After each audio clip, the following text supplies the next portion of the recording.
লেখক গবেষক বিদগ্ধ আলোচক মানবতার ফেরিওয়ালা, সবার প্রিয় শায়েখ আহমদুল্লাহ, প্রাণের প্রিয় শায়েখ আহমদুল্লাহ। মোহতারাম হাজরিন, প্রতিটা অপরাধ, প্রতিটা পাপ, এটা করার পর বান্দা যদি তওবা করে ফিরে না আসে, এটার জন্য তাকে প্রায়শ্চিত্ত করতে হবে আখিরাতে। ব্যাপারে কোনো সন্দেহ আছে? যত গুনাহ আমরা করব, আল্লাহ কোরআনে বলেছেন ফামাইয়ামাল মিসকালা যাররাতিন শাররান, যদি কেউ যাররা পরিমাণ কোনো খারাপ কাজ করে, যেটাকে হয়তো খুব তুচ্ছ মানুষ মনে করছে, ছোট মনে করছে, খুব সাধারণ কোনো পাপ অপরাধ মনে করছে, এমন কোনো বড় অপরাধ মনে করছে না, আল্লাহ রাব্বুল আলামিন বলেছেন ইয়ারাহু, প্রতিটা পাপ সেটা যত ছোট হোক, এটার পরিণতি তাকে ভোগ করতেই হবে, তার পরিণাম তাকে দেখতেই হবে, এর কোনো গত্যন্তর নেই। তবে যদি সে আল্লাহর কাছে তওবা করে, তওবায়ে নাসুহা করে, ইস্তিগফার করে, তার কৃতকর্মের জন্য লজ্জিত হয়ে সে সরে আসে এবং আল্লাহর কাছে মাফ চায়, তাহলে ভিন্ন কথা, আল্লাহ তাআলা তাকে মাফ করবেন। এছাড়া ছোট বড় প্রতিটা পাপের পরিণাম মানুষকে ভোগ করতে হবে আখিরাতে। মুহতারাম হাজরিন, এর মধ্যে কিছু অপরাধ আছে, কিছু পাপ আছে, কিছু গুনাহ আছে, যেই গুনাহগুলোর সাজা শুধু আখিরাতেই দেওয়া হবে না, আল্লাহ রাব্বুল আলামিন নগদে দুনিয়াতে ওই পাপিষ্ঠকে বুঝিয়ে দিবেন। ওই পাপের শাস্তি দুনিয়াতেও তাকে পেতে হবে, আখিরাতেরটা তো থাকবেই। এরকম কিছু পাপ এবং অপরাধ কোরআন এবং হাদিসে বর্ণিত হয়েছে। এরকম 10টি পাপ, 10টি অপরাধের কথা আজ আমরা জানবো ইনশাআল্লাহ। এর ভিতরে সর্বপ্রথম, যেই অপরাধ করার শাস্তি শুধু আখিরাতে দেওয়া হবে না, আখিরাতের শাস্তি তো দেওয়া হবেই, দুনিয়াতেই আল্লাহ তাআলা ওই অপরাধীকে এই অপরাধের শাস্তি দিবেন, দিয়ে ছাড়বেন। এর মধ্যে প্রথম যে অপরাধের কথা বলতে চাই তা হলো মা বাবার অবাধ্যতা, মা বাবার নাফরমানি, মা বাবার সাথে বেয়াদবি করা, তাদের অসম্মান ও শ্রদ্ধা করা, তাদের অধিকার নষ্ট করা, খর্ব করা। এটা এমন একটা অপরাধ, এই অপরাধের শাস্তি আল্লাহ শুধু আখিরাতে দিবেন তা নয়, ওই নরাধমকে, মা বাবার অবাধ্য এবং নাফরমান সন্তানকে আল্লাহ তাআলা দুনিয়াতে তার এই পাপের প্রায়শ্চিত্ত ভোগ করানো ছাড়া মৃত্যু দিবেন না। এই বিষয়ে মুস্তাদরাক হাকিমের বর্ণিত একটি হাদিস আছে, নবী আলাইহিস সালাম বলেছেন বাবানি মুআজ্জালানি উকুবাতুহুমা ফিদ দুনিয়া আল বাগয়ু ওয়া উকুকুল ওয়ালিদাইন। মা বাবার নাফরমানি এর শাস্তি দুনিয়াতে নগদ দেওয়া হবে, আখিরাতটা তো আছেই। সেটা কখনো কখনো হতে পারে তার অবাধ্য সন্তানকে দিয়ে তাকে আল্লাহ তাআলা শাস্তি দিবেন, সেটা যেমন হতে পারে। আবার এমনও হতে পারে তার সন্তান নেই কিংবা সন্তানরা অবাধ্য না, আল্লাহ তাআলা তাকে অন্যভাবে অপমান, অপদস্থ করে, লাঞ্ছনা দিয়ে, কষ্ট দিয়ে, তার থেকে নেয়ামত ছিনিয়ে নিয়ে কোনো না কোনো ভাবে আল্লাহ তাআলা তাকে শাস্তি দিবেনই দিবেন। তবে হ্যাঁ, যেই কোনো অপরাধের পর যদি কোনো মানুষ আল্লাহর কাছে তওবায়ে নাসুহা করে, খাঁটি অন্তরে তওবা করে, লজ্জিত হয়, মাফ চায়, ফিরে আসে, তার কথা ভিন্ন, আল্লাহ তাআলা তাকে মাফ করবেন। কারোর যদি বাবা মা দুনিয়াতে বেঁচে থাকেন আর বাবা মার প্রতি তার কখনো অশ্রদ্ধা হয়, অসম্মান হয়, বেয়াদবি হয়, তাহলে সেটার প্রায়শ্চিত্ত হলো বাবা মার কাছে মাফ চাওয়া, চোখের পানি ফেলে দিয়ে। যতক্ষণ পর্যন্ত অন্তর থেকে তারা ক্লিয়ারেন্স না দিবেন যে ঠিক আছে তোমার ব্যাপারে আর কোনো দুঃখ আমার অন্তরে নেই, ততক্ষণ পর্যন্ত মা বাবার কাছে ক্ষমা চাইতে থাকা, এটা হলো এই অপরাধের তওবা। এখানে শুধু মুখে আস্তাগফিরুল্লাহ বললে কখনো তওবা হবে না, বরং মা বাবার কাছে মাফ চাইতে হবে। আপনি যদি আপনার স্ত্রী সন্তানদের সামনে, মা বাবার সামনে বেয়াদবি করেন, তাহলে তাদের সামনেই আবার তাদের কাছে মাফ চাইতে হবে। আপনি যদি কারোর সামনে বাবা মাকে অসম্মান করে থাকেন, তাদের কোনো নির্দেশ লঙ্ঘন করে থাকেন, তাচ্ছিল্য প্রদর্শন করে থাকেন, ওই মানুষগুলোর সামনেই আবার আপনাকে প্রায়শ্চিত্ত করতে হবে। এটি হলো মা বাবার কাছে ক্ষমা চাওয়ার পদ্ধতি। আর যারা হতভাগাদের কাতারে পড়ে গেছেন, মা বাবা দুজনেই অথবা দুজনের কোনো একজনকে হারিয়ে ফেলেছেন, এখনো পর্যন্ত তাদের সাথে কৃত অপরাধ এবং জুলুম, অবিচার, যেটা আল্লাহ তাআলা সহ্য করবেন না, সে অপরাধের প্রায়শ্চিত্ত আপনি করতে পারেন না, দুনিয়া থেকে চলে গেছেন, তারা কিভাবে প্রায়শ্চিত্ত করবেন? তাদের প্রায়শ্চিত্তের কয়েকটা ধাপ আছে। নাম্বার 1, তারা মা বাবার হয়ে আল্লাহর কাছে অনেক বেশি ইস্তেগফার এবং চোখের পানি ফেলবেন। আল্লাহ, আমার বাবাকে, আমার মাকে আপনি মাফ করে দিন, নামাজ পড়ে পড়ে ভোর রাতে তাহাজ্জুদের সময়, জুমার দিন মাগরিবের আগে, আসরের পরে সূর্যাস্ত যাওয়ার সময় গুরুত্বপূর্ণ দোয়া কবুলের কিছু সময় আছে। এই সময়গুলোতে হাত তুলে আল্লাহর কাছে চোখের পানি ফেলে মাপ চাইবেন। আল্লাহ, আমার বাবার প্রতি আমি অনেক অনেক অবিচার করেছি, আমার মায়ের প্রতি আমি অনেক অশ্রদ্ধা প্রদর্শন করেছি, যেটা আমার করা উচিত হয়নি। আল্লাহ তাআলা কোরআনে কারিমে তার ইবাদতের নির্দেশের পরেই যার কথা বলেছেন তিনি হলেন মা বাবা। রিদার রব্বি ফি রিদাল ওয়ালিদাইন ওয়া সাখাতুর রব্বি ফি সাখাতিল ওয়ালিদাইন। নবীজি সাল্লাল্লাহু আলাইহি সাল্লাম বলেছেন, কারোর মা বাবা যদি তার উপরে সন্তুষ্ট থাকে তো আল্লাহ তার উপরে সন্তুষ্ট, আর মা বাবা যদি অসন্তুষ্ট তো আল্লাহ তার উপরে অসন্তুষ্ট। মা বাবা হলো মানুষের জান্নাতের দুয়ার, এটাকে ঠিক রাখলে মানুষের জন্য জান্নাতের পথ সুগম হয়। মুহতারাম হাজরিন, এই জন্য কোন ইমানদার যদি তার মা বাবাকে হারিয়ে ফেলেন, দুজনের কোনো একজন চলে যান, এটা বড় দুর্ভাগ্যের কথা যে জীবদ্দশায় মাপ চাওয়া হয় নাই। প্রায়শ্চিত্ত করার জন্য প্রথম কাজ হলো মা বাবার হয়ে অনেক বেশি বেশি ইস্তিগফার করা, ক্ষমা প্রার্থনা করা, তাদের হয়ে আল্লাহর কাছে আপিল করা, দোয়া করা, আল্লাহ তাদেরকে মাফ করে দিন। এই কাজটি অনেক বেশি পরিমাণে করতে থাকা, দিল থেকে করতে থাকা এক। দ্বিতীয়ত যে কাজটা করতে হবে তা হলো সহিহ মুসলিমে বর্ণিত একটা হাদিস থেকে আমরা জানতে পারি, নবী আলাইহিস সালাম বলেছেন, কোন ব্যক্তি তার বাবা মার প্রতি বাধ্যগত হওয়ার, তাদের অনুগত হওয়ার, তাদের প্রতি সদাচরণ করার একটা গুরুত্বপূর্ণ পার্ট এবং অংশ হলো মা বাবার অগোচরে কিংবা তাদের উপস্থিতিতে তাদের যে বন্ধু বান্ধব আছেন, তারা যাদের সাথে উঠা বসা করতেন, তাদের সহপাঠী যারা ছিলেন, সেই মানুষগুলোকে বাবা মার মতো সম্মান করা। ধরুন আপনার বাবা দুনিয়া থেকে চলে গেছেন, বাবার বন্ধু কারা ছিলেন, বাবার সহচর কারা ছিলেন, বাবার একান্ত কাছের কারা ছিলেন। আপনার বাবা বেঁচে থাকতে আপনার ছোট ভাই বোনদেরকে অনেক আদর করতেন, আপনার বাবার অনুপস্থিতিতে আপনি তাদেরকে আদর করলেন। আপনার বাবা বেঁচে থাকতে তার নাতি নাতনিদেরকে অনেক কেয়ার করতেন, তিনি নাই, আজকে আপনি তার হয়ে সেই কাজটা করলেন। আপনার বাবা বেঁচে থাকলে তার বন্ধু বান্ধবদের সম্মান করতেন, স্নেহ করতেন, ভালোবাসা দিতেন, দাওয়াত দিয়ে খাওয়াতেন, আপনি তার অগোচরে সেই কাজটা করলেন। এইভাবে আপনার বাবা দুনিয়া থেকে চলে যাওয়ার পরও তাদের পক্ষ থেকে এই কাজগুলো করার মাধ্যমে আপনি বিররুল ওয়ালিদাইন বা মা বাবার প্রতি সদাচরণের কাজটা আঞ্জাম দিতে পারবেন। আল্লাহ তাআলা আমাদের সবাইকে মা বাবার সদাচরণকারী, মা বাবার অনুগত সন্তান হওয়ার তৌফিক দান করেন। নবী আলাইহিস সালাম, বিভিন্ন নবী রাসূলগণ কোরআনে কারিমে তাদের বিবরণ এসেছে, তাদের সম্পর্কে আল্লাহ রাব্বুল আলামিন এই সার্টিফিকেট দিয়েছেন। তারা কখনো কখনো আল্লাহর কাছে দোয়া করেছেন যেন তারা মা বাবার প্রতি সদাচরণকারী হন। এটা খুব সহজ বিষয় না। অনেক বদমেজাজ সন্তান আছে, অনেক কুলাঙ্গার সন্তান আছে যে বাবা মার প্রতি তারা অশ্রদ্ধা প্রদর্শন করে। বাবা মা ত্রুটি করতে পারে, বিচ্ছুতি করতে পারে, তারা যদি অন্যায় করে সন্তানের প্রতি তাদেরও বিচার হবে, কিন্তু সন্তান হিসাবে আপনার চেষ্টা থাকবে বাবা মার সামনে কখনো অশ্রদ্ধা হয়, অসম্মান হয় এমন কোনো কাজ না করা। আব্দুল ইবনে আব্বাস রাদিয়াল্লাহু তাআলা বলেছেন, তুমি তোমার বাবা মায়ের সামনে যদি জামা ঝাড়া দাও, কাপড় ঝাড়া দাও, ধুলাবালি সরাও, বাবা মার সামনে এই কাপড় নাটা, এটাও বাবা মার সামনে বেয়াদবির শামিল। আল্লাহর জমিনে কারোর সামনে যদি তুমি সবচেয়ে বেশি কাছুমুছু করতে হয়, সে হলো তোমার বাবা মা। তোমার সবচেয়ে বেশি বিনয়ের হকদার যদি কেউ থাকে আল্লাহর জমিনে, তিনি হলেন তোমার বাবা মা। যার কথা তুমি অন্ধের মতো মানবে, কোরআন হাদিসের খেলাফ না হলে, তিনি হলেন তোমার বাবা মা। এই জায়গাটা আর কারোর জন্য হতে পারে না। অথচ আজকাল বেশিরভাগ যুবক, বেশিরভাগ কিশোরদেরকে দেখবেন যে আল্লাহর জমিনে যার চাইতে সবচেয়ে বেশি, যার সঙ্গে সবচেয়ে বেশি ঝাড়ি মেরে কথা বলা যায়, তারা মনে করে তিনি হলেন কে? মা। সবচেয়ে বেশি ঝাড়ি যাকে দিয়ে আমাদের আজকাল কিশোররা, যুবকরা কথা বলে, তিনি হলেন কে? হতভাগা মা। আল্লাহ রাব্বুল আলামিন আমাদেরকে মানুষ হওয়ার তৌফিক দান করুন, মুসলমান হওয়ার তৌফিক দান করুন। মা বাবার মর্ম ততক্ষণ পর্যন্ত মানুষ বুঝে না যতক্ষণ পর্যন্ত সে বাবা মা না হয়েছে। আল্লাহ তাআলা আমাদেরকে বাবা মার কদর করার তৌফিক দান করুন।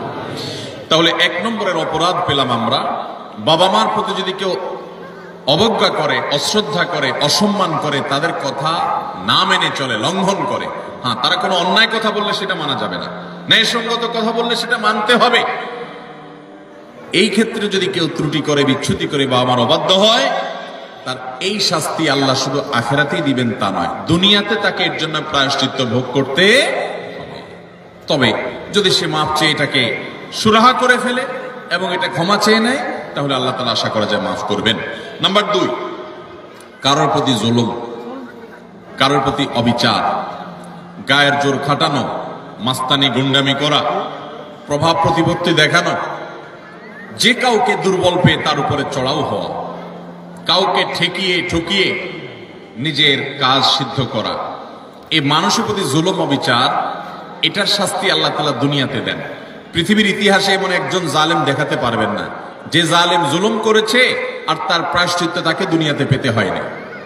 পৃথিবীর ইতিহাসে সর্বপ্রথম জালিম, মানব সভ্যতার মানব ইতিহাসের সর্বপ্রথম জালিম ছিল কাবিল, আদম আলাইহিস সালামের ছেলে কাবিল। সে জুলুম করেছে নিজের আপন ভাই হাবিলের প্রতি। আল্লাহ তাআলা তার মুখ উন্মোচন করে দিয়েছেন, তাকে অপমান অপদস্থ করেছেন, তার এই কুকর্ম আল্লাহ তাআলা ফাঁস করে দিয়েছেন। এটি ছিল আল্লাহর পক্ষ থেকে তার জন্য দুনিয়ার শাস্তি, আখিরাতের শাস্তি তো আছেই। পৃথিবীর ইতিহাসে বহু জালেম গিয়েছে, নমরুদ জুলুম করেছে, আবু জাহাল জুলুম করেছে, উতবা সাহেবা জুলুম করেছে, অনেক পরাশক্তি জুলুম করেছে। আল্লাহ তাআলা তাদের প্রত্যেককে অপদস্থ করেছেন, অপমান করেছেন, তাদের মুখ উন্মোচন করেছেন, তাদের শাস্তি দিয়েছেন। তবে আল্লাহ ছাড় দেন, আল্লাহ ছাড় দেন। আল্লাহ বলেছেন ইন্নামা নুমলি লাহুম, আমি ছাড় দিয়ে রাখি। ইন্না কাইদি মাতিন, ছাড় দেওয়ার পরে যখন ধরি সে ধরাটা বড় শক্ত, সেটা থেকে বাঁচার কোনো উপায় থাকে। জুলুম এমন অপরাধ, কোন মুসলমান যদি কোনো হিন্দুর প্রতি জুলুম করে, কোন নামাজি মানুষ যদি কোনো বেনামাজির প্রতি জুলুম করে, কোন ধার্মিক মানুষ যদি কোনো অধার্মিক মানুষের প্রতি জুলুম করে, তারপরও আল্লাহ তাআলার সাহায্য ওই মাজলুমের প্রতি থাকে, হোক সে অমুসলিম, হোক সে অন্য ধর্মের মানুষ। কারণ জুলুমকে আল্লাহ কখনো সহ্য করেন। ভাইরা আমার, পশু পাখি তাদের কোনো জান্নাতও নাই, জাহান্নামও নাই। পশু পাখির কোনো জান্নাত জাহান্নাম আছে? তাদের কোনো ইবাদত বন্দেগী আছে? আল্লাহ তাআলা কিয়ামতের দিন গরু ছাগলকে জিজ্ঞাসা করবেন, তোমার যৌবনকাল কিভাবে কাটাইছো? ঘাস খায় কাটছো নাকি শুয়ে শুয়ে কাটছো? আল্লাহ জিজ্ঞাসা করবেন। জিজ্ঞাসাবাদ হবে মানুষের এবং জিনের। পশু পাখির কোনো জিজ্ঞাসাবাদ হবে? পশু পাখির আল্লাহ জিজ্ঞাসা করবেন ঘাস বেশি খাইছো কিনা, অপচয় করছো কিনা। তোমার মালিক তোমাকে ঘাস খাইতে দিছে, অর্ধেক খাইছে আর অর্ধেক ফালাইছো, অপচয় করছো, জবাব দাও। এরকম কোন কথা আছে হাদিস কোরআনে? নাই। তাদের কোনো বিচার নাই। কিন্তু জুলুম এমন অপরাধ, পশু পাখি পর্যন্ত একজন আরেকজনের প্রতি জুলুম করে। একটা গরু অন্য গরুর উপরে চড়াও হয়ে তাকে আক্রমণ করে রক্তাক্ত করে ফেলেছে, গায়ের জোর ছিল। একটা ছাগল শিং ছিল আর একটা শিং ছিল না, যার শিং ছিল সে শিং দিয়ে গুতগুতি করে অন্য আরেকটা ছাগলকে আহত করেছে, আঘাতপ্রাপ্ত করেছে। একটা মোরগ অন্য মোরগের প্রতি অবিচার করেছে। নবী করিম সাল্লাল্লাহু আলাইহি সাল্লামের সুস্পষ্ট হাদিস পাওয়া যায়, কিয়ামতের ময়দানে এই পশুগুলোকে আল্লাহ তাআলা মাটি হওয়া থেকে আবার পুনরায় সৃষ্টি করবেন এবং দুনিয়াতে যে যার প্রতি অবিচার করেছে সেই অবিচারের বিচার আল্লাহ করবেন। যে এখন তুমি যে দুর্বল ছিল, সে সবল যে তার প্রতি জুলুম করেছে, তার প্রায়শ্চিত্ত স্বরূপ তাকে সে গুঁতো মারবে এবং এর শাস্তি পাবে। এরপর আল্লাহ বলবেন কুনু তুরাবা, তোমরা আবার মাটি হয়ে যাও, আবার তারা মাটির সাথে মিশে যাবে। অর্থাৎ তাদের কোনো বিচার নেই। কিন্তু পশু পাখিও যদি একে অন্যের প্রতি জুলুম করে, আল্লাহ রাব্বুল ইজ্জত তার বিচার কিয়ামতের ময়দানে করবেন। তাহলে মানুষের জুলুম এটা কত জঘন্য হতে পারে, কত ভয়াবহ হতে পারে। কোরআনে কারিমে আল্লাহ তাআলা বলেছেন ওমা রাব্বুকা বিযাল্লামিল লিল আবিদ, তোমার রব আল্লাহ তিনি বান্দার প্রতি কোনো জুলুম করেন না। আল্লাহ হাদিসে কুদসিতে বলেছেন ইন্নী হারামতু যুলমা আলা নাফসি, আমি আল্লাহ বলেছেন তিনি আল্লাহ, তিনি তার নিজের প্রতি নিজে জুলুমকে হারাম করে দিয়েছেন। আল্লাহর উপরে কোনো হালাল হারাম করার কেউ আছে? হালাল হারাম করবে তো তিনি, যিনি মহান সৃষ্টিকর্তা, তিনি নিজে সৃষ্টিকর্তা। তাকে আবার হালাল হারাম বাতাবে কে? তার জন্য কোনো বিধিনিষেধ তো থাকার কথা নয়, কিন্তু তিনি নিজের প্রতি নিজে এটা আরোপ করেছেন যে আমি জুলুমকে আমার উপরে হারাম করে দিয়েছি। আজ সমাজের চতুর্দিকে তাকালে দেখবেন এই ভয়াবহ অপরাধ। আমরা অনেকে নামাজ কালাম পড়ছি, মুখে হয়তো দাড়িও আছে, আমি হয়তো নিজেকে মুসলমান দাবিও করছি, আমি হয়তো তাসবিহ তিলাওয়াতও করছি, অথচ আমি একজন রিকশাওয়ালাকে দুর্বল পেয়ে জুলুম করছি, আমি হয়তো অধীনস্থ কর্মচারীকে দুর্বল পেয়ে জুলুম করছি, আমি হয়তো আমার চাইতে আরেকজন একটু কম ক্ষমতা সম্পন্ন তাকে পেয়ে আমি চড়াও হচ্ছি, আমি হয়তো আমার মালিক অনুপস্থিত আছে এই দুর্বলতা আমি তার সম্পদের প্রতি জুলুম করছি, তার কাজ ফাঁকি দিয়ে জুলুম করছি। এভাবে চতুর্দিকে দেখবেন জুলুমের এক মহোৎসব চলছে। আল্লাহ রাব্বুল আলামিন কোরআনে কারিমে পরিষ্কারভাবে জানিয়েছেন যে জুলুম যদি কেউ করে, এই জুলুম চুল পরিমাণও যদি করা হয়, এর বিচার আল্লাহ তাআলা করবেন। আখিরাতে শুধু বিচার হবে তা নয়, আমরা যে হাদিসটি আবু দাউদ এবং তিরমিজিতে পাই, সেই হাদিসে নবী সাল্লাল্লাহু আলাইহি ওয়াসাল্লাম বলেছেন, মা মিন যামবিন আজদারু আই ইউআজ্জিলাল্লাহু লিসাহিবিহি আল-উকুবা ফিদ দুনিয়া মা মা ইয়াদখিরুহু ফিল আখিরাহ মিসলাল বাগই ওয়া কাতিআতিল রাহিম। জুলুম এবং অবিচার যদি কেউ করে তো এর শাস্তি আখিরাতে যা আল্লাহ রেখেছেন তা তো হবেই, দুনিয়াতে নগদ শাস্তি ভোগ করা ছাড়া মানুষ পা নাড়াতে পারবে না। একজন জালিম দেখাতে পারবেন না যে জালিম জুলুম করতে করতে হাসতে হাসতে দুনিয়া থেকে চলে গেছে, তার ভেতরে ত্রাস সৃষ্টি হয়েছে, কোনো না কোনো ভাবে আল্লাহ তাআলা তার জীবনটাকে জীবন্ত জাহান্নাম করেছেন, অথবা অপমান অপদস্থ করেছেন, বা ভেতরে ভেতরে শাস্তি দিয়েছেন। এই শাস্তি ভোগ করা ছাড়া কোনো জালিম যেতে পারে না। এই জন্য ভাইরা আমার, কারোর প্রতি যদি জুলুম হয়, বিশেষ করে আমাদের তরুণ বন্ধুদেরকে আমরা বলি যে কয়েকজন বন্ধু যখন একসাথ হন শরীরের মধ্যে একটা ভাবসাব চলে আসে। কয়েকজন কলেজে পড়ুয়া বন্ধু, আজকাল কলেজে পড়া লাগে না, এখন কিশোর গ্যাং বাইর হয়েছে, পুস্কে পুস্কে 4-5 জন একসাথে হয়ে গেলেই মাস্তান হয়ে যায়, ঠিক না বেঠিক? 4-5 জন একসাথে হলে শরীরে একটা ভাবসাব চলে আসে। একা একা যদি চায়ের দোকানে যান তো আস্তে করে খুব নরম সুরে বলেন, মামু এক কাপ চা দেন। আর যখন 4-5 জন 6-7 জন একসাথে যান তো শরীরে ভাব চলে আসে। একবারে বেশি 2বার যদি ডাকা লাগে ওই টি বয়কে, ওই কর্মচারী বেচারাকে, তখন তার দিকে তেড়ে যান, সত্য কথা বলেন, জোরে আওয়াজ করেন, ভাবখানা এমন যে আপনি কি হুনুরু হয়ে গেছেন। গাড়িতে উঠেছেন, বাসে উঠেছেন, কয়েকজন মিলে উঠেছেন, তো মনে হচ্ছে যে কিছু একটা বাসে উঠে গেছে, কোন একটা হাইওয়ান জন্তু উঠে গেছে, এরকম একটা ভাব চক্কর, ঠিক না বেঠিক? ভাইরা আমার, কয়েকজন মিলে সত্য আছেন, একজন রিক্সাওয়ালা হয়তো 10 টাকার জায়গায় 15 টাকা চাইছে, 1 টাকাও দিলেন না, পুরো টাকা না দিয়ে চলে গেছেন, বেচারা ফেলফেল করে চেয়ে আছে, কিছু বলার ক্ষমতা নাই। মনে রাখবেন, এর সবগুলো আল্লাহর খাতায় লেখা হচ্ছে। একটি পাপ এমন নাই, একটি জুলুম নাই যে জুলুম আল্লাহর খাতায় লেখা হচ্ছে না। নবী করিম সাল্লাল্লাহু আলাইহি ওয়াসাল্লাম সেজন্য বলেছেন, সেদিন আসার আগে নিজেদের এই সকল মামলাগুলোকে নিষ্পত্তি করে ফেলো, মানুষের অধিকারগুলো দিয়ে ফেলো, যাদের প্রতি জুলুম করেছো মাপ চেয়ে সেগুলোকে ক্ষমা চেয়ে সবগুলোকে চূড়ান্তভাবে নিষ্পত্তি করে ফেলো। যেদিন এগুলোর বিচার যখন আল্লাহ শুরু করবেন তখন কাউকে ছাড় দিবেন না।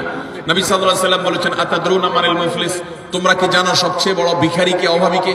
সাহাবীরা বলেছেন, আল মুফলিসু ফিনা মান লা দিনারহু ওয়া লা দিরহামা। হে আল্লাহর রাসূল, আমাদের মধ্যে যার টাকা পয়সা নাই সেই তো অভাবী, আমরা জানি। নবীজি সাল্লাল্লাহু আলাইহি ওয়াসাল্লাম বলেছেন, আরে সেই অভাবী আসল অভাবী না, আসল অভাবীর পরিচয় তাহলে শুনো।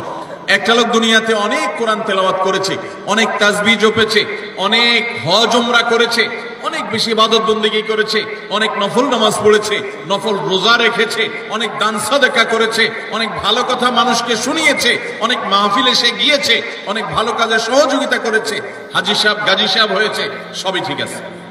কিন্তু এত বিশাল পরিমাণ আমলের পাহাড় নিয়ে আল্লাহর কাছে তিনি হাজির হয়েছেন, তার আশা এত আমল করে আসছি, জান্নাত আমার ঠেকাবে কে?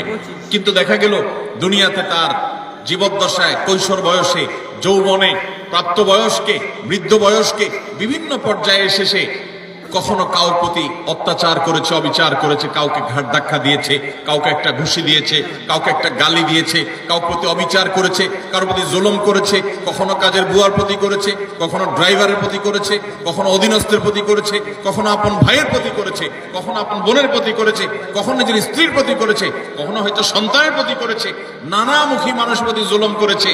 এই জুলুমগুলোর যাদের প্রতি করা হয়েছে, কিয়ামতের ময়দানে এই লোক যখন আমলের পাহাড় নিয়ে জান্নাতে যাওয়ার জন্য মুছে তাও দিবে, সমস্ত পাওনাদার হাজির হয়ে আল্লাহর কাছে বলবে, আল্লাহ, এই ব্যক্তি যে আজ জান্নাতে যাওয়ার জন্য প্রস্তুতি গ্রহণ করছে, এই লোক সে আমাদের অধিকার নষ্ট করেছে, আমাকে একটি আঘাত করেছে, আমি দুর্বল ছিলাম, হয়তো রিকশাওয়ালা, কিছু বলতে পারি নাই, আপনি তো আহকামুল হাকিমিন, আজ বিচার দিবসেতে বিচার হবে, দুনিয়াতে আমি বিচার পাই নাই, আজকে আমি বিচার চাই। আল্লাহ তাআলা তখন ওই ব্যক্তিকে আল্লাহ রাব্বুল আলামিন তখন বলবেন, এখন বিচার হলো, তুমি যে আমলের পাহাড় নিয়ে এসেছো সেখান থেকে কিছু আমল সওয়াব তাকে দিয়ে দাও, কিছু সওয়াব তাকে দিয়ে দাও, তোমার কাজের প্রায়শ্চিত্ত হবে। তাকে আল্লাহ তাআলা বিদায় করবেন, নিষ্পত্তি করবেন। আরেকজন হাজির, এভাবে একে একে যত পাওনাদার তার কাছে হবে, সমস্ত পাওনাদারদের পাওনা দিতে দিতে তার আমল যা নিয়ে এসেছে এই আমলের সকল সওয়াব ফুরিয়ে যাবে, শেষ। কিন্তু পাওনাদার তখনও আছে। এবার পাওনাদারদের পাওনা নিষ্পত্তি করবার জন্য আল্লাহ তাআলা পাওনাদারদের পাপের বোঝা তার মাথায় একটু একটু করে, তার অপরাধের অনুপাত হারে আল্লাহ তাআলা দিতে দিতে পাপের বোঝা মাথায় নিয়ে আমল তো সওয়াব তো এর আগেই শেষ পাওনাদারকে দিয়ে এবার পাওনাদারদের পাপের বোঝা মাথায় নিয়ে সে জাহান্নামে নিক্ষিপ্ত হবে। নবী সাল্লাল্লাহু আলাইহি সাল্লাম বলেছেন, ওই লোকের মতো ভিখারি, তার মতো অসহায়, তার মতো অভাবী, তার মতো কপাল পোড়া আল্লাহর জমিনে আর কেউ হবে না। সেই অভাব যেন আমাদের না হয়। এজন্য ভাইরা আমার, দুনিয়ার জীবনে আমার কারোর প্রতি যেন কোনো জুলুম না হয়, কোনো অবিচার না হয়, গায়ের জোর যেন আমি না দেখাই। আল্লাহ যেন আমাকে মনুষ্যত্ব এটা যেন আমার মধ্যে অর্জন করতে পারে। বিশেষ করে তরুণ এবং কিশোর বন্ধুরা, বয়সের কিছু পাগলামো আছে, বয়সের কারণে শরীরে কিছু গরম ভাব আসে, খবরদার। কারোর প্রতি যদি কখনো রাগ করেও ফেলেন, অবিচার করেও ফেলেন, শয়তানের প্ররোচনায় পড়ে সাথে সাথে তার কাছে মাপ চেয়ে নেবেন, নিষ্পত্তি করে ফেলবেন, এটা রেখে দিবেন না। কারণ আল্লাহর খাতায় প্রত্যেকটা অপরাধ লিপিবদ্ধ হবে। এটা তো আখিরাতের কথা। আজ আমরা যেটি বলছি তা হলো নবী করিম সাল্লাল্লাহু আলাইহি সাল্লাম বলেছেন, আখিরাতের যে শাস্তির কথাটা তো আছেই, কিন্তু কারোর প্রতি যদি কেউ জুলুম করে, দুনিয়াতে আল্লাহ রাব্বুল আলামিন তাকে সেই জুলুমের শাস্তি, প্রায়শ্চিত্ত তাকে দিবেন, এর মুখোমুখি তাকে হতেই হবে। আল্লাহ তাআলা আমাদেরকে জুলুমের মতোই পাপ অপরাধ থেকে বেঁচে থাকার তৌফিক দান করুন। 3 এবং 4 এবং 5 এই তিনটি আরেকটি হাদিসে এসেছে। 3 নম্বর হলো আত্মীয়তার সম্পর্ক ছিন্ন করা, 4 নম্বর হলো কথায় কথায় মিথ্যা কথা বলা, এবং 5 নম্বর হলো আমানতের খেয়ানত করা। কেউ টাকা রেখেছে, আপনি মেরে দিলেন, কারোর কাছ থেকে বাকি নিয়েছেন, আর ওই লোকের চেহারাও মারালেন না, সামনেও গেলেন না। কারোর কাছ থেকে হাওলাত নিয়েছেন, এরপর তার মোবাইল নম্বরই ব্লক করে ফেললেন। কেউ আপনাকে কোনো কথা বলছে, কারোর কাছে না বলতে আপনি সবার কাছে বলে বেড়ালেন। কারোর কোনো গোপন তথ্য আছে, এটা ফাঁস করে দিলেন। এরকম যত প্রকার আমানতের খেয়ানত আছে, এই সবগুলোর কারণে আল্লাহ তাআলা দুনিয়াতে নগদ শাস্তি দিবেন। তাহলে 3 নম্বর হলো আত্মীয়তার সম্পর্ক ছিন্ন করা, 4 নম্বর হলো মিথ্যা, 5 নম্বর হলো খেয়ানত, আমানত নষ্ট করা। এই কয়েকটা পয়েন্ট একসাথে তাবরানীতে বর্ণিত হয়েছে। নবী সাল্লাল্লাহু আলাইহি সাল্লাম বলেছেন যে কয়েকটা অপরাধ আছে, এগুলোর শাস্তি আখিরাতে হওয়ার পাশাপাশি দুনিয়াতে হওয়াটা অধিকতর উপযুক্ত হবেই হবে, এর কোনো বিকল্প নাই, ব্যত্যয় নাই। আল্লাহ তাআলা এটি করবেনই। তার ভিতরে একটা হলো আত্মীয়তার সম্পর্ক ছিন্ন করা। অনেক মানুষ আছেন নিজের আপন ভাইয়ের সাথে সম্পর্ক ভালো নাই, বোনের সাথে সম্পর্ক ভালো নাই, কোনো যুক্তি খাটবে না। আপনার ভাই খারাপ, এই যুক্তি দিবেন, বোন খারাপ, সে যুক্তি দিবেন, এই যুক্তি খাটবে না। সে খারাপ, আপনি তো খারাপ হবেন না, আপনাকে তো ভালো হতে হবে। আপনি নিজে থেকে তার প্রতি সদাচরণ করার চেষ্টা করবেন, আপনি তার সাথে নিজে থেকে উইলিংলি মিশতে যাবেন, তার কল্যাণ চাইবেন, তার জন্য দোয়া করবেন। হ্যাঁ, তার সাথে মিশতে গেলে সে ক্ষতি করে, সে মামলা মোকদ্দমা করে, সে শত্রুতা করে, তাহলে ভিন্ন কথা, আপনি জান বাঁচানোর জন্য দূরে থাকতে পারবেন। কিন্তু আত্মীয়তার সম্পর্ক রক্ষা করা সুন্নত না নফল? আত্মীয়তার সম্পর্ক রক্ষা করা কি নফল কাজ না সুন্নত কাজ? ফরজ। 5 ওয়াক্ত নামাজ পড়া যেরকম ফরজ, রমজানের রোজা রাখা যেরকম ফরজ, আত্মীয়তার সম্পর্ক রক্ষা করাটাও কি? অনেক মুসলমান এটা জানেন না। আপনার ভাই বোন, তার সাথে আপনার সুসম্পর্ক বজায় রাখতে হবে। আত্মীয়ের তালিকায় রক্ত সম্পর্কীয় যাদের সাথে আপনার ব্লাডের কানেকশন আছে, এই রক্ত সম্পর্কীয় আত্মীয়দের মধ্যে সবচাইতে অবহেলিত আত্মীয়ের নাম হলো ফুফু। সবচাইতে অবহেলিত আত্মীয়ের নাম কি? ফুফু। কজন বলতে পারবেন যে ফুফুর সাথে নিয়মিত যোগাযোগ করেন? যাদের ফুফু আছে, কজন যোগাযোগ বলতে পারবেন? অল্প কয়েকটা হাত উঠছে। বেশিরভাগ মানুষ ফুফুদের সাথে কোনো সুসম্পর্ক নেই। হ্যাঁ, কোনো কোনো ক্ষেত্রে ফুফুরাও অমানুষের মতো ভাতিজার প্রতি, ভাতিজিদের প্রতি আচরণ করে, আছে কিছু বিচ্ছিন্ন ঘটনা, কিন্তু তারপরও ভাতিজা হিসাবে আপনার চেষ্টা থাকবে যে আমার বাবার বোন, আমাদের শরীরের রক্ত একই রক্ত, অতএব তার প্রতি আমার অধিকার, তার প্রতি আমার কর্তব্য আছে, তার প্রতি আমার দায়িত্ব আছে। সে দায়িত্ববোধ থেকে অন্তত সুসম্পর্ক বজায় রাখা, খোঁজ খবর নেওয়া। আজকাল মোবাইলের যুগে খোঁজ খবর নেওয়া খুব সহজ, কিন্তু মুশকিল হলো সোশ্যাল মিডিয়া নামে যে সমস্ত নেটওয়ার্ক, যে সমস্ত অ্যাপ, যে সমস্ত সুযোগ সুবিধা আমাদের কাছে আসছে আজ, এগুলো আমাদের সবচেয়ে বেশি আনসোশ্যাল করে দিয়েছে। এই সোশ্যাল মিডিয়া আমাদের এক একজনের 5000 করে বন্ধু তালিকায় আছে। অনেকের এই 5000 ফুল, 5000 বন্ধুর হক আদায় করতে করতে নিজের রক্ত সম্পর্কে আত্মীয়দের সাথে 6 মাসে একবার ফোনে কথা বলার টাইমও আমরা পাই না। ঠিক কিনা বলেন ভাইরা আমার? আপনার এই ফেক বন্ধু, কাগজে বন্ধু, ফেসবুকীয় বন্ধু, কোরআন এবং হাদিসের আলোকে এদের কোনো হক আপনার কাছে সে অর্থে, অথচ বন্ধু আপনার পোস্টে লাইক মারছে, আপনি পাল্টা লাইক না মানলে বন্ধু নাখোশ হয়ে যায়। এই জন্য ঘুরে ঘুরে তার ওয়ালে গিয়া লাইক মারা লাগে। বন্ধু আপনার পোস্টে কমেন্ট করছে, আপনি কমেন্ট না করলে, রিপ্লাই না দিলে সে নাখোশ হয়ে, জন্য রিপ্লাই দেওয়া লাগে। মেসেঞ্জারে নক করছে, রিপ্লাই দেওয়া লাগে। এই 5000 এই সমস্ত কাগজে বন্ধু আর ফেসবুকে বন্ধুর হক আদায় করতে গিয়ে আসল আপন যারা, তাদেরকে আজকাল আমরা ভুলে গেছি। আল্লাহ তাআলা আমাদেরকে আত্মীয় স্বজনের হক আদায় করার তৌফিক দান করুন। আপনি আপনার রক্ত সম্পর্কীয় আত্মীয়দের সাথে খোঁজ খবর রাখতে হবে। আপনার খালা আপনার রক্ত সম্পর্কীয় আত্মীয়, আপনার মামা আপনার রক্ত সম্পর্কীয় আত্মীয়, আপনার চাচা আপনার রক্ত সম্পর্কীয় আত্মীয়। আমাদের সমাজে দেখবেন যে চাচা এবং ফুফু তাদের সাথে একসাথে থাকার কারণে জমিজমার ব্যাপার স্যাপার থাকার কারণে অনেক সময় বুঝের অমিল হয়, গন্ডগোল হয়, মামলা কদম পর্যন্ত জড়ায়, মনোমালিন্য হয়, কিন্তু তারপরও দিন শেষে তারা আপনার রক্ত সম্পর্কীয় আত্মীয়। আপনি একজন মুসলমান হিসেবে তাদের সাথে সম্পর্ক ছিন্ন কখনো করতে পারবেন না, কোনো যুক্তিতে না। হ্যাঁ, সে আপনার ক্ষতি করছে, বাধ্য হয়ে আপনি ছিন্ন করতে হচ্ছে বা দূরে থাকতে হচ্ছে, ভিন্ন কথা। এছাড়া অন্য কোনো যুক্তিতে আপনি আত্মীয়তার সম্পর্ক ছিন্ন করতে পারবেন না। অনেক লোক বলে আমার আত্মীয়, সে তো আমার খোঁজ খবর নেয় না, আমি একা নেওয়া লাগে। হ্যাঁ, আপনি একা নিবেন, আপনি আল্লাহর কাছে সওয়াব পাবেন। সে নিচ্ছে না, সে দায়ী হবে, অপরাধী হবে। সে নিচ্ছে না, এই যুক্তিতে আপনি তাকে ছিন্ন করার অধিকার। আল্লাহ তাআলা আমাদেরকে আত্মীয়তার সম্পর্ক রক্ষা করার তৌফিক দান করুন। চাচা এবং ফুফুদের খোঁজ খবর নেব তো ইনশাআল্লাহ। চাচা তো ভাই, ফুফাতো ভাই বোন, তাদের খোঁজ খবর নেব তো ইনশাআল্লাহ। এগুলো তো অনেক পরের কথা। অনেক কপাল পড়া আছে নিজের আপন ভাই বোনের সাথেও যোগাযোগ, কত বন্ধু তার, কত দোস্ত তার, কত আপন তার, অথচ রক্ত সম্পর্কীয় এই মানুষগুলোর প্রতি তারা খেয়াল রাখে না। নবী করিম সাল্লাল্লাহু আলাইহি ওয়াসাল্লাম বলেছেন, আল্লাহ রাব্বুল আলামিন হাদিসে কুদসিতে বলেছেন যে যে ব্যক্তি আত্মীয়তার সম্পর্ককে রক্ষা করবে, সংযুক্ত করবে, তাদের সাথে কানেক্টেড থাকবে, আল্লাহ তাআলা ওই ব্যক্তির সাথে কানেক্টেড থাকবেন। আর যে ব্যক্তি আত্মীয়তার সম্পর্কের সাথে সম্পর্ক ছিন্ন করে ফেলবে, আত্মীয়ের সাথে সম্পর্ক ছিন্ন করবে, রাখবে না, আল্লাহ তাআলা বলেছেন কাতাআহুল্লাহ, আল্লাহ তাআলা তার সাথে সম্পর্ক ছিন্ন করে ফেলবে। এবং লা ইয়াদখুলুল জান্নাতা কাতি', আত্মীয়তার সম্পর্ক ছিন্নকারী জান্নাতে প্রবেশ করবে। কোন যুক্তিতে আত্মীয়তার সম্পর্ক আপনি ছিন্ন করতে পারেন না। রাগ করে 3 দিন অভিমান করতে পারেন, এর বেশি না। আল্লাহ আমাদেরকে এই অপরাধটি থেকে বেঁচে থাকার তৌফিক দান করুন। আত্মীয়তার সম্পর্ক রক্ষা করলে ওই ব্যক্তিকে আল্লাহ তাআলা দুনিয়াতে নগদ শাস্তি দিয়ে থাকেন, আখিরাতের শাস্তির পাশাপাশি। আর 4 নম্বর হলো মিথ্যা, কথায় কথায় মিথ্যা, সবার সাথে মিথ্যা, তার জীবনটা মিথ্যার উপরে। এই মিথ্যাবাদীদের উপর আল্লাহ বলেছেন যে লানাতুল্লাহি আলাল কাযিবিন, আল্লাহর লানত, আল্লাহর অভিশাপ এবং আল্লাহর গজব নাজিল হয় মিথ্যাবাদীদের উপরে।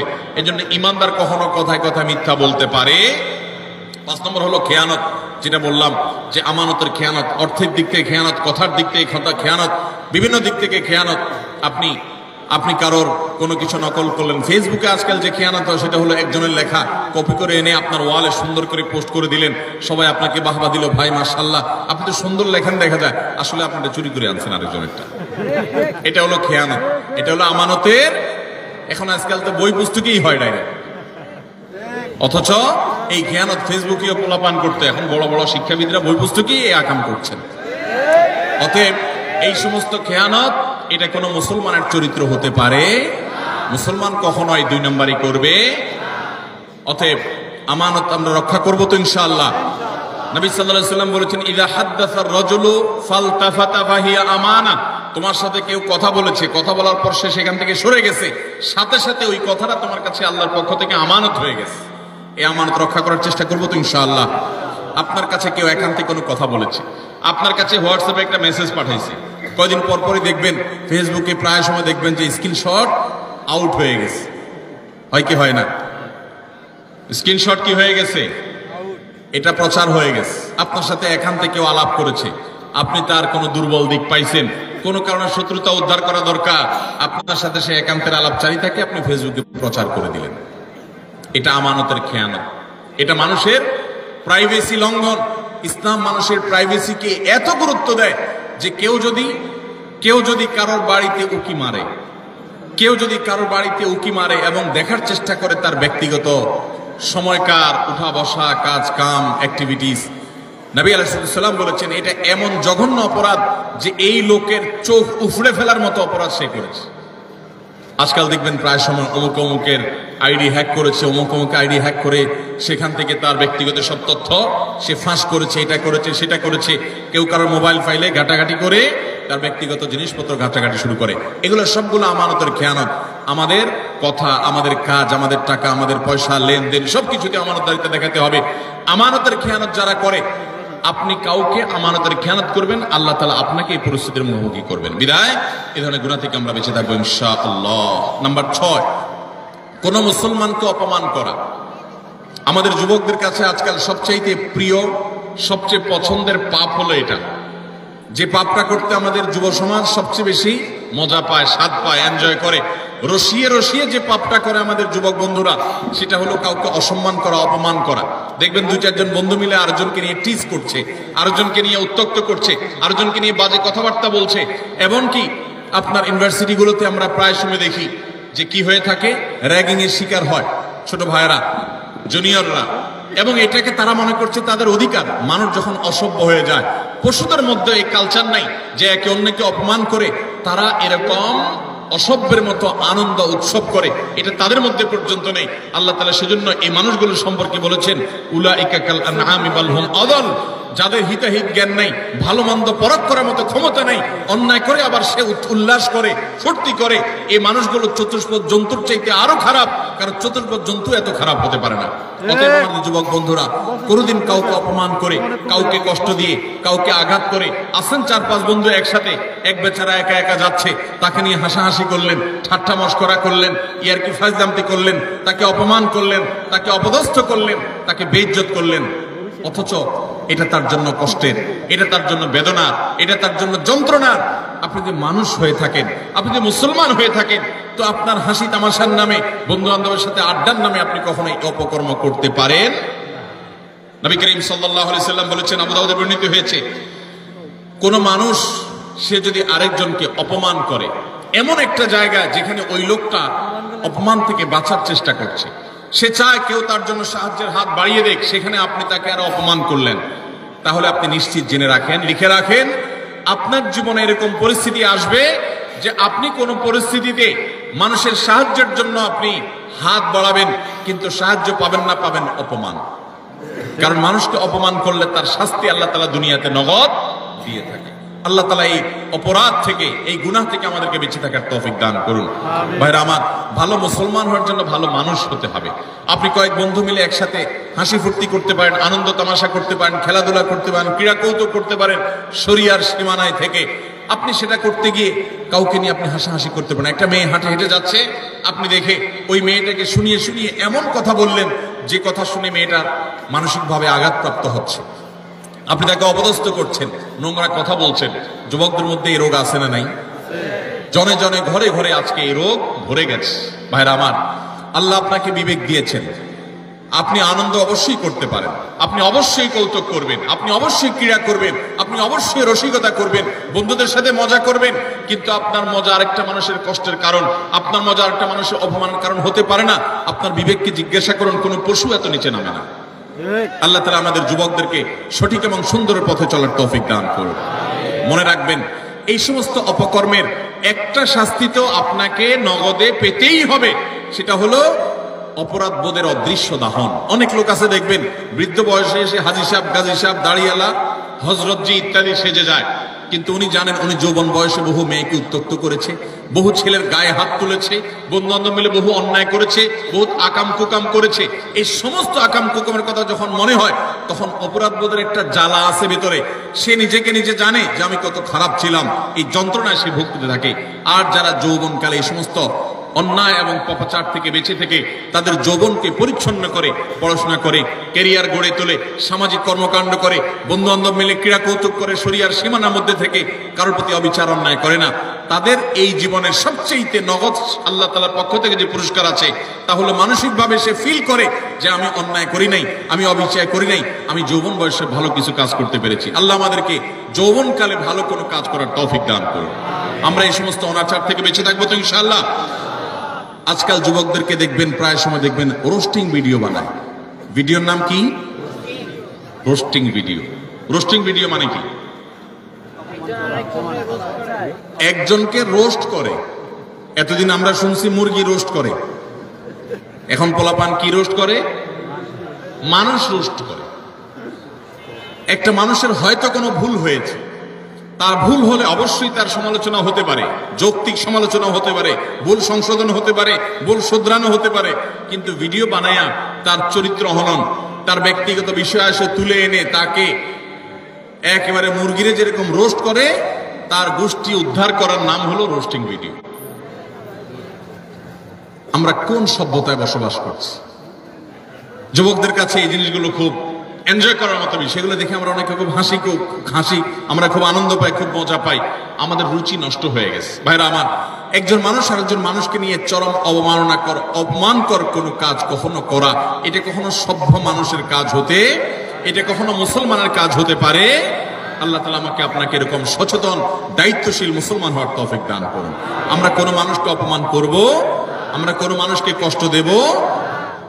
আজ অনেক যুবক আছে বাবার বয়সী একজন মানুষের সাথে পর্যন্ত বেয়াদবের মতো আচরণ করে। রিক্সাওয়ালা হতে পারে, তিনি রিক্সা চালক, কিন্তু আপনার বাবার বয়সী, আপনার বড় ভাইয়ের বয়সী, আপনার চাইতে অন্তত আলটিমেট কমপক্ষে বড়, অ্যাটলিস্ট আপনার চাইতে সে সিনিয়র, কিন্তু দেখা যায় তার সাথে পর্যন্ত তুচ্ছতাচ্ছিল্য করে, তুই তোকারি করে, যা তা বলে আমাদের যুবকরা আজকাল অনেকে, আমি সবার কথা বলছি, অনেক যুবকরা আজকাল এমন আচরণ করে। আল্লাহ রাব্বুল আলামিন এই সমস্ত উদ্ভ্রান্তের জীবন, এই সমস্ত উচ্ছৃঙ্খলতার জীবন পরিহার করে আমাদেরকে সুন্দর জীবন যাপন করার তৌফিক দান করুন। ভাইরা আমার, একটা সুস্থ বিবেক অনেক বড় নেয়ামত, যে বিবেকের রাডারে ধরা পড়বে যে এটা অন্যায়, এটা ন্যায়। আমার কোনো বন্ধু একটা অপকর্ম করছে, আমি বুঝতে পারলাম আমার রাডারে ধরা পড়েছে এটা অন্যায়, আমি প্রতিবাদ করব, ওই বন্ধুকে প্রয়োজনে ত্যাগ করব, আমি একজন ভালো বন্ধু গ্রহণ করব। চেষ্টা করা যাবে না ইনশাআল্লাহ? যৌবনকাল বারবার আসবে না ভাইরা। যৌবনের যে পাগলামি, যৌবনের যে উচ্ছলতা, যৌবনের যে উন্মাদনা, আল্লাহর শপথ করে বলছি এটা চিরকাল থাকবে না, এটা চলে যাবে। কি করেছেন সে জিনিসটা কিন্তু ঠিকই থেকে যাবে, আপনার কর্মটা ঠিকই থেকে যাবে। যৌবনের এই সময়টা চলে যাবে, কিন্তু যৌবনকালে যা যা করেছেন এই সবগুলো আপনার আমলনামা যেমন লেখা থাকবে, আপনার স্মৃতিতেও থাকবে। আমলনামার কারণে আপনার আখিরাতে শাস্তি হবে, আর স্মৃতিতে থাকার কারণে আপনার পরবর্তী বয়সে আপনাকে অপরাধবোধের অদৃশ্য দাহনে আপনাকে জ্বালাতে থাকবে, অস্থিরতা আপনার মধ্যে কাজ করতে থাকবে। অতএব যৌবনকালে এবং যে কোনো বয়সে আমরা কোনো মানুষকে অপমান অপদস্থ করব। কোনো মানুষ বিপদে পড়েছে, হয়ে গেছে তার দ্বারা একটা কোনো সমস্যা, আপনি চান্স পেয়ে এবার তার 14 গোষ্ঠী উদ্ধার করা শুরু করলেন না ভাই। এই সময় হাত বাড়িয়ে দেন, পারলে তাকে সাহায্য করেন। আল্লাহ রাব্বুল আলামিন আপনার কোনো বিপদে এরকম মানুষ দিয়ে দিবেন যে মানুষ আপনার হাত ধরে আপনাকে উদ্ধার করবে। চেষ্টা করবো না ইনশাআল্লাহ?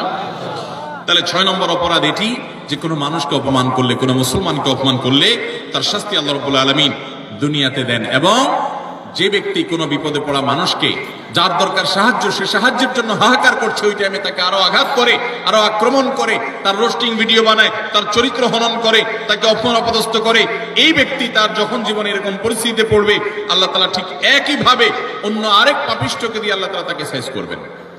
বিনা বেঁচে থাকবো তো ইনশাআল্লাহ? নাম্বার 7, মানুষকে দেখানোর জন্য কোনো ভালো কাজ করলে, এখন ফেসবুকের সময়, এমন কোনো ভালো কাজ পাওয়া কঠিন হবে যেটা আমরা ফেসবুকে দেই না। আমরা আমাদের আসুন্নাহ ফাউন্ডেশনের বিভিন্ন ভালো কাজ কার্যক্রম ফেসবুকে দেই, সেটা হলো জবাবদিহিতা। ডোনাররা যে ডোনেশন করেন তাদের টাকা কোথায় খরচ হচ্ছে, সেটা কিভাবে খরচ হচ্ছে, সেটা তাদেরকে জানানোর জন্য। ব্যক্তিগত দান, ব্যক্তিগত ভালো কাজ, এটাকে একজন ইমানদার যথাসম্ভব লুকাবার চেষ্টা করবে। হ্যাঁ, অন্যকে উৎসাহিত করবার জন্য দান কখনো প্রকাশ্যও দেওয়া যেতে পারে, প্রশংসনীয় হতে পারে, কিন্তু আজকাল দেখবেন যে যুবকদের দোষ দিয়ে লাভ কি? অনেক মধ্যবয়স্ক মানুষও আছে, দেখা যায় কোনো গরিব মানুষকে হয়তো একটা কলা দান করছে, কলা ত্রাণ হিসাবে, ওই কলা দেখা যায় 6 জন 7 জন মিলে ধরে রাখছে। বোঝার কোনো উপায় নেই কি গরিবকে দিচ্ছে না গরিবে তাদেরকে দিচ্ছে। এই চিত্র আমাদের সমাজে আছে না নেই? সামান্য কয়টা মুড়ি দিচ্ছে, সামান্য একটা কিছু দিচ্ছে, তো এতজন মিলে দিচ্ছে, এটা দেখে বোঝার উপায় নাই যে গরিব মানুষটা দিচ্ছে না এরা গরিব মানুষকে দিচ্ছে। এই সমস্ত তামাশা আমাদের সমাজে হয় কি হয় না বলেন? কদিন আগে একটা ভিডিও ভাইরাল হয়েছে যে এক লোক দোয়া করবে, তো একটা ছেলেকে মোবাইল দিয়া ভিডিও করতে লাগাই দিছে, ওইটা আবার আরেকজন ভিডিও করে ফেলছে। এবার সে হাত তুলে কাঁদতেছে, কান্দার শেষ, মোবাইল অফ করে ভিডিও ফেসবুকে ছেড়ে দিছে। ভাইরা আমার, ওমরা করতে গেলে, কোন একটা ভালো কাজ করতে গেলে সেলফি সেলফি সেলফি ছাড়া কিচ্ছু। একটা হুজুর দেখছে দোয়া নিবে, হুজুর কাছ থেকে কিছু শিখবে, এখন এসব নাই, হুজুর দাঁড়ায় একটা সেলফি দিই।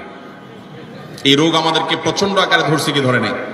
একটা হলো স্মৃতি রাখলাম, উৎসাহিত অনুপ্রাণিত হলাম, সেটা ভিন্ন বিষয়। বেশিরভাগ ধান্দাই হলো ফেসবুকে একটা পোস্ট দেবো, মানুষ বলবে ওরে বাপরে বাপ, তুই এই লোক পাইলি কোত্থেকে, মাশাআল্লাহ মারহাবা, কিছু লাইক কমেন্টের বিজনেস হবে। আমাদের মানুষকে দেখাবার প্রবণতা এখন এমন ভাবে হয়ে গেছে যে আমরা এমন কোনো কাজ করি না যেটার ফিডব্যাক দুনিয়াতে আশা করি না, অথচ আল্লাহ তাআলার নেককার বান্দা তারা, যারা কোনো ভালো কাজ করে তার বিনিময়ে আশা করবে কার কাছে? আল্লাহর কাছে। আল্লাহ তাআলা আমাদেরকে সেরকম নিষ্ঠাবান মানুষ হওয়ার তৌফিক দান করুন। নবী আলাইহিস সালাম বলেছেন মুসনাদ আহমদের হাদিসে, মান সাম্মা আন-নাস বিআমালিহি সাম্মা আল্লাহু বিহি। যে ব্যক্তি কোনো ভালো কাজ করে গল্প দিয়ে বেড়াবে শুধুমাত্র মানুষের কাছে, লোক শোনানো, লোক দেখানো কাজ করবে, আল্লাহ রাব্বুল আলামিন ওই ব্যক্তিকে এই কাজের প্রায়শ্চিত্ত দুনিয়াতেই দিবেন এবং তার শাস্তি দুনিয়াতেই হবে। আল্লাহ তাআলা আমাদেরকে এই লৌকিকতা, মানুষকে দেখাবার জন্য ভালো কাজ করার এই বদ অভ্যাস পরিহার করার তৌফিক দান করুন। নাম্বার 8, যদি কেউ নেয়ামতের নাশুকরি করে, আল্লাহ কোন নেয়ামত দিয়েছেন সেটার নাশুকরি করেছে, এই ব্যক্তিকে আল্লাহ তাআলা নগদ শাস্তি দিবেন। সূরা নাহল 128 নম্বরে আল্লাহ তাআলা বলেছেন, ওয়াদারাবাল্লাহু মাসালান কারিয়াতান কানাত আমিনাতান মুতমাইন্নাহ।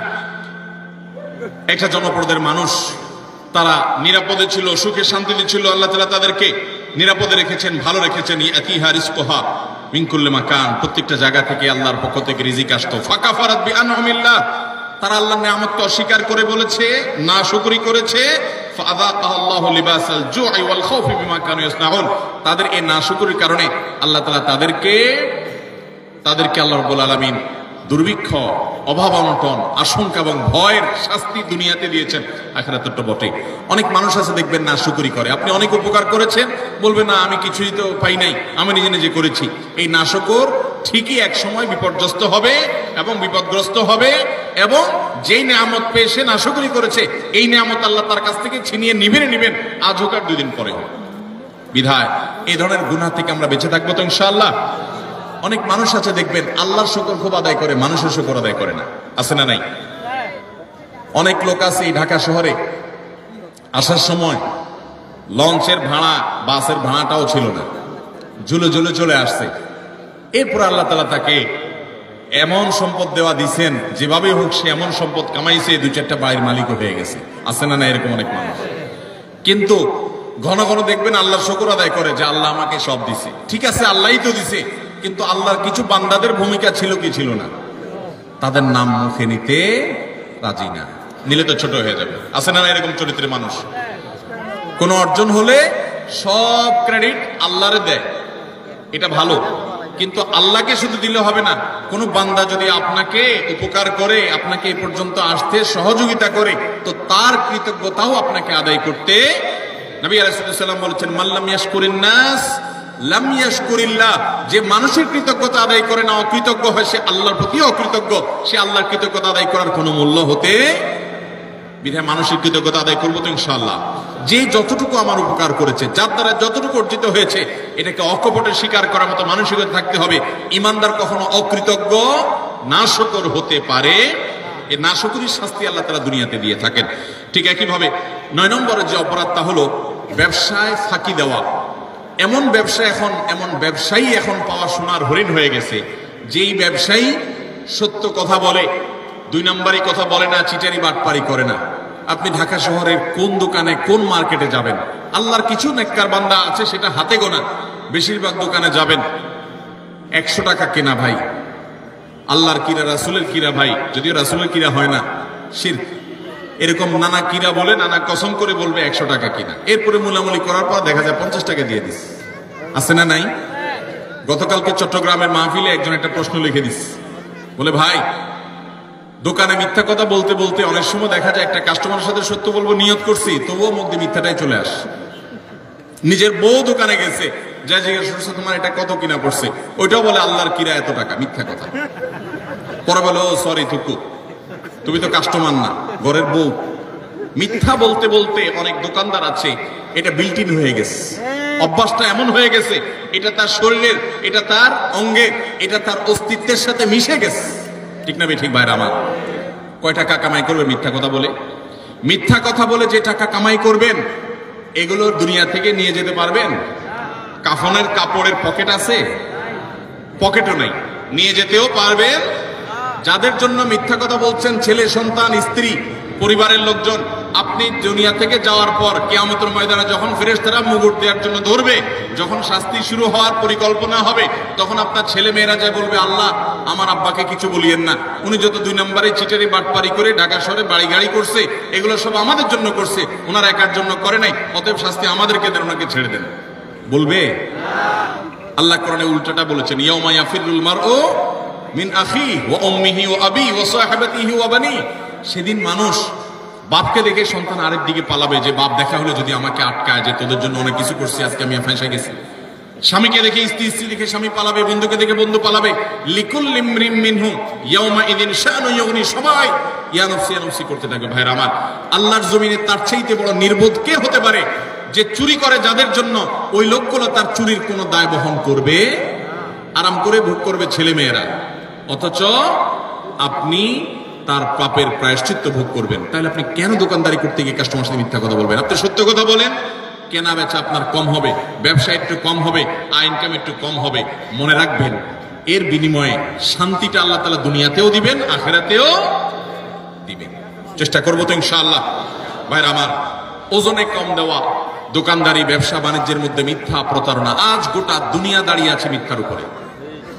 সারা ঢাকা শহরে যত বিজনেস আছে, ম্যাক্সিমাম বিজনেসই দেখবেন, বিশেষ করে খুচরা পর্যায়ে ম্যাক্সিমাম বিজনেস দাঁড়িয়ে আছে মিথ্যার উপরে। ফল দোকানে যাবেন, উপর দিয়ে সব সুন্দর করে সাজা রাখছে, বড় বড় গুলা, নিচ দিয়ে সব ছোট ছোট গুলা গুলা আছে না নাই? পোকা গুলো সব সরা রাখছে, উপর দিয়ে ভালোগুলো দিয়ে রাখছে। নবী করিম সাল্লাল্লাহু আলাইহি ওয়াসাল্লাম একবার বাজারে গেলেন, গিয়ে দেখলেন যে এক লোক গমের স্তূপ নিয়ে বসে আছে, গম বিক্রি করছে। নবী করিম সাল্লাল্লাহু আলাইহি ওয়াসাল্লাম ফিল্ড ভিজিটে গেলেন, সরাসরি মদিনার রাষ্ট্রনায়ক তিনি গিয়ে সোজা হাত ঢুকিয়ে দিলেন গমের ভিতরে, স্তূপের ভিতরে। সন্দেহ হলো তার, দেখলেন যে ভিতরে সব ভিজা গম। এটা ওজনে ভারী হবে, আর শুকনাগুলো ওজনে কম হবে, পরিমাণে বেশি হবে সেখানে, তো ভিজাটার দাম কম হবে। ভদ্রলোক ভিজাগুলো নিচে, উপর দিয়ে শুকনাগুলো দিয়ে বিক্রি করছে। নবী করিম সাল্লাল্লাহু আলাইহি ওয়াসাল্লাম বললেন, এই চিটারি কেন করলে তুমি তো একই দামে বিক্রি করছো, অথচ তোমার ভেতরে ভিজা গম। তখন তিনি বললেন, হে আল্লাহ রাসূল, বৃষ্টিতে ভিজে গেছে, আমি কি করবো, যেন উপর দিয়ে এগুলো দিয়ে দিচ্ছি। নবী সাল্লাল্লাহু আলাইহি ওয়াসাল্লাম, না, তুমি ভিজাগুলো আলাদা বিক্রি করবে, শুকনাগুলো আলাদা বিক্রি করবে। ভিজাগুলোর এক দাম হবে, শুকনাগুলোর আরেক দাম হবে। তুমি কেন এই বাটপারি এবং চিটারি করলে? মান গাশশা ফালাইসা মিন্না। মনে রাখবে, যে মানুষকে প্রতারণা করে ব্যবসা বাণিজ্যে, সে আমার উম্মত হতে পারে। আমরা প্রায় সময় যখন দেখি টেলিভিশনের স্ক্রিনে বা পত্রিকার পাতায়, দাড়ি পাকা বুড়ো মানুষ, সুন্দর চাচা, বাপ চাচার মতো দেখতে, নুরানি চেহারা, মাথায় টুপি আছে, কপালে সেজদা দিতে দাগও আছে, কিন্তু উনি ধরা পড়েছে কিসে? 2 নম্বর মাল বিক্রি করতে গিয়ে। হয় কি হয় না এগুলা? আমাদের অনেক মুসলমান মনে করে ইসলাম হলো নামাজ রোজার নাম শুধুমাত্র। ভাইরা আমার, ইসলাম নামাজ রোজার নাম যেমন, ঠিক এমনি ভাবে আমার লেনদেন, কায় কারবার, বেচা কিনা, ব্যবসা বাণিজ্য, সেখানেও সততার পরিচয় দেওয়া। অনেকে বলে, ভাই এরকম সততার পরিচয় দিতে গেলে আজকাল আর ভাত জুটবে না। ভাত জোটার দরকার নাই, চিড়া জোটক। ইমানদার কখনো নীতিতে ছাড় দিতে পারে। সততার সাথে চলবো তো ইনশাআল্লাহ। শুআয়ব আলাইহিস সালামের জাতি, তারা ব্যবসা বাণিজ্যে এরকম 2 নম্বরই করতো। আল্লাহর গজব তাদের উপরে নাজিল হয়েছে।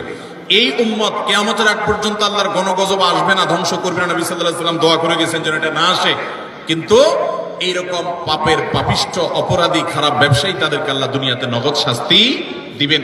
অন্য কোনো শাস্তি হোক আর না হোক, ওই যে ভেতরকার যে অদৃশ্য দাহন, জ্বালা, যন্ত্রণা, এটা আল্লাহ তাআলা দিবেন। অনেকে দেখবেন যে পারিবারিক ভাবে অশান্তির সাগরে হাবুডুবু খাচ্ছে, কিন্তু আপনি দেখবেন উপর দিয়ে গাড়ি বাড়ি, ফিটফাট, চাকচিক্যময় জীবন। আল্লাহ তাআলা আমাদেরকে এই ধরনের অপরাধ থেকে বেঁচে থাকার তৌফিক দান করুন। নাম্বার 10, যে কোনো সাধারণ কুফরি, আল্লাহর প্রতি অবিশ্বাস, পাপাচার, এগুলো কারণে আল্লাহ তাআলা দুনিয়াতে নগদ একটা শাস্তি দেন। মিনিমাম একটা শাস্তি হয়, সেটা হলো মানসিক অশান্তি এবং ডিপ্রেশন। আপনারা প্রায় দেখবেন গোটা পৃথিবীতে সবচেয়ে বেশি আত্মহত্যা করে তারা যারা কোনো ধর্মে বিশ্বাসী না। সবচেয়ে বেশি আত্মহত্যা করে যারা কোনো ধর্মে বিশ্বাসী। এটা আমার কথা না, এটা বিশ্ব স্বাস্থ্য সংস্থার বিভিন্ন কয়েক বছরের জরিপ মিলিয়ে রব্বি আল্লাহ নামে একটা গ্রন্থ অনেকগুলো ভাষায় অনুদিত হয়েছে রিয়াদ থেকে। এর বাংলা অনুবাদ আমি করেছিলাম। সেখানে একটা গ্রাফ তারা তুলে এনেছেন। বিশ্ব স্বাস্থ্য সংস্থার জরিপের আলোকে কয়েক বছরের জরিপ দেখানো হয়েছে। সারা পৃথিবীতে তুলনামূলকভাবে আত্মহত্যার পরিমাণ, প্রবণতা সবচেয়ে কম যাদের মধ্যে, তারা হলো মুসলমানরা। কারণ কি জানেন? মুসলমান যদি দেয়ালে পিঠ থেকে যায়, সে জানে উপরে আল্লাহ আছেন, তার একটা আস্থার জায়গা থাকে, ভরসার জায়গা থাকে। আর যার আল্লাহর প্রতি বিশ্বাস না, সে বলে ও স্যাড, ব্যাড, শেষ। আফসোস করা ছাড়া তার কিছু আর থাকে। যালিকা বিআন্নাল্লাহা মাওলাল্লাযীনা আমানু ওয়া আন্নাল কাফিরিনা লা মাওলা লাহুম। আল্লাহ হলেন ঈমানদারদের অভিভাবক, আর কাফেরদের কোনো অভিভাবক থাকে? অতএব ভাইরা আমার, যে কোনো পাপের একটা নগদ শাস্তি হলো মানসিক অশান্তি, মানসিক যন্ত্রণা। আপনি দেখবেন যারা আত্মহত্যা করে মারা যায়, প্রায় সময় দেখবেন এই যে কিছুদিন আগে, গত বছর সম্ভবত, একজন প্রতিষ্ঠিত একজন নায়ক, তার শ্বশুর আত্মহত্যা করে মারা গেলেন। কিসের অভাব বলেন? টাকা আছে, পয়সা আছে, গাড়ি আছে, হ্যাঁ কিছু দেনা হয়েছে, কিছু পেরেশানি হয়েছে, এটা তো অনেক গরিব মানুষের হয়, অনেক ইমানদারেরও হয়। কিন্তু বেশিরভাগ ক্ষেত্রে দেখবেন ডিপ্রেশন আর ডিপ্রেশন ছাড়া কিছু নাই। ঘুম আসে না, মদ খাওয়া ছাড়া ঘুম আসে না, ওষুধ খাওয়া ছাড়া ঘুম আসে না। অথচ ভোগের যত উপকরণ সব তার হাতের কাছে আছে, মদের বোতলও তার কাছে আছে, নর্তকীও তার সামনে আছে, অন্যায় পাপাচার এবং উচ্ছলতা এটা করার যত মাধ্যম আছে সব তার হাতের কাছে আছে, কিন্তু শান্তি জিনিসটা নাই। মানসিক শান্তি জিনিসটা আল্লাহ রাব্বুল আলামিন কোরআনে কারিমে বলেছেন, আলা বিযিক্রিল্লাহি তাতমাইন্নুল, আল্লাহর জিকির, আল্লাহর আনুগত্যের মধ্যে প্রশান্তি আসে। ভাইরা আমার, সালাহাতু সঙ্গে বুদি দিল খারাস, আজ মোদে এক জামানা খাকে বাস। পাপ বহুত করেছেন, পাপে মজা আছে আমি জানি। জিনা করেছেন, মাদকের দিকে হাত বাড়িয়েছেন, অন্যায় অনাচার করেছেন, অবৈধ পথে কামাই করেছেন, অনেক টাকা পয়সা করেছেন, কিছু স্বাদ পেয়েছেন আমি জানি। আজমোদে এক জামানা খাকে বাস। আসুন এবার একটা ভিন্ন স্বাদ আস্বাদন করি। আল্লাহর বাধ্যগত হয়ে, আল্লাহর নাফরমানি ছেড়ে দিয়ে আল্লাহর গোলামের জীবন কিছুদিন পরীক্ষামূলক করে দেখেন। এটার যে স্বাদ দুনিয়াতে ভোগের জীবনে, সেই স্বাদ কখনো পাওয়া যায়। আল্লাহ আমাদের সবাইকে আল্লাহর সমস্ত নাফরমানি থেকে বেঁচে থাকার তৌফিক দান করুন। চেষ্টা করবো তো ইনশাআল্লাহ। আমরা আবার এক নজরে বলছি 10টি অপরাধ যেগুলোর শাস্তি আল্লাহ তাআলা দুনিয়াতে নগদ দিয়ে থাকেন। নাম্বার 1, মা বাবার অবাধ্যতা, মা বাবার নাফরমানি, তাদের সাথে বেয়াদবি, দুনিয়াতে আল্লাহ নগদ শাস্তি দেন। নাম্বার 2, কারোর প্রতি জুলুম অবিচার করলে ওই জালিমকে অপমান অপদস্থ করা, তাকে আল্লাহ তাআলা তার ভিতরে ত্রাসের সৃষ্টি করা, অশান্তির সাগরে ডুবানো, নগদ শাস্তি আল্লাহ তাআলা জালিমকে দেন কারোর প্রতি জুলুম করলে। নাম্বার 3, আত্মীয়তার সম্পর্ক যদি কেউ ছিন্ন করে। নাম্বার 4, কেউ যদি মিথ্যা কথায় বলে। নাম্বার 5, আমানত দেয় কিন্তু আমানতের খেয়ানত করে, এই ব্যক্তিগুলোর শাস্তি আল্লাহ তাআলা দুনিয়াতে দেন। নাম্বার 6, কাউকে অপমান করলেন, অপদস্থ করলেন, অসম্মান করলেন, কারোর ইজ্জত সম্মানে টানাটানি করলেন। আজকাল দেখা যায় ফেসবুকীয় প্রজন্ম, আমাদের ফেসবুক প্রজন্ম দেখা যায়, ইউটিউব প্রজন্ম, টুইটার প্রজন্ম এবং আপনার এই টিকটক প্রজন্ম মানুষকে নিয়ে যাহা তা করছে, এতে তার ইজ্জত যাচ্ছে, কার সম্মান যাচ্ছে, এগুলো দেখা দেখি নেই। ছবি, ব্যঙ্গ, বিকৃতি, তারপরে যে মানুষকে অপমান অপদস্থ করা, নামকে বিকৃত করা, কোনো মুসলমানের খাসলত হতে পারে না। ইসলামের নামে আমরা এগুলো করছি। এগুলো যে করবে আল্লাহ তাআলা তাকে দুনিয়াতে নগদ শাস্তি দিবেন, অপমান করবেন, অপদস্থের মুখোমুখি করবেন। নাম্বার 7, মানুষকে দেখাবার জন্য ভালো কাজ করা, মানুষের কাছ থেকে বাহবা কুড়ানোর জন্য লাইক কমেন্ট কামানোর ধান্দায় ভালো কাজ করলে আল্লাহ তাআলাকে দুনিয়াতে নগদ শাস্তি দেয়। ভালো কাজ হবে আল্লাহকে খুশি করার জন্য, মানুষকে দেখানোর জন্য নয়। 9 নম্বর হলো, 8 নম্বর হলো, যদি কেউ আল্লাহ রাব্বুল আলামিনের কোন নেয়ামতকে অস্বীকার করে, নাশুকরি করে, অথবা কোনো মানুষের কৃতজ্ঞতা আদায় না করে, এই ব্যক্তিকে আল্লাহ তাআলা নগদ শাস্তি দেন, ওই নেয়ামতটা ছিনিয়ে নিয়ে যান। 9 নম্বর হলো, যদি কেউ ব্যবসা বাণিজ্যে 2 নম্বরই করে, মিথ্যা কথা বলে, কাস্টমারের সাথে, ক্লায়েন্টের সাথে প্রতারণা করে, এই ব্যক্তিকে আল্লাহ তাআলা দুনিয়াতে আযাব তার জীবনে দিয়ে থাকেন। তার সংসারে হয় অশান্তি, না হলে তার কোনো একটা দিক থেকে আল্লাহ রাব্বুল আলামিন ভয়ঙ্কর শাস্তির মুখোমুখি তাকে করে। নাম্বার 10, যেই কোনো আল্লাহর প্রতি অবাধ্যতা, আল্লাহর অবিশ্বাস, আল্লাহর নাফরমানি যারা করে, দুনিয়াতে আল্লাহ তাআলা ডিপ্রেশন, অশান্তি, কষ্ট এবং মানসিক যন্ত্রণা দিয়ে তাদেরকে শেষ করেন। তারা সুইসাইড সেন্টার খুলতে হয়, তাদের আত্মহত্যা করার জন্য জায়গা খুলতে হয়, তাদের জীবনের সুখ এবং শান্তি আল্লাহ তাআলা তুলে নিয়ে যান। আল্লাহ তাআলা আমাদের সবাইকে আল্লাহ রাব্বুল আলামিনের আনুগত্য পরিপূর্ণভাবে করার তৌফিক দান করুন। এই 10টি অপরাধ যেগুলোর শাস্তি দুনিয়াতে নগদ ভোগ করতে হয়, আল্লাহ তাআলা এগুলো থেকে আমাদের সবাইকে বেঁচে থাকার তৌফিক দান করেন। জাযাকুমুল্লাহু খায়রা ওয়া আখিরু দাওয়ানা আনিল হামদুলিল্লাহি রাব্বিল আলামিন।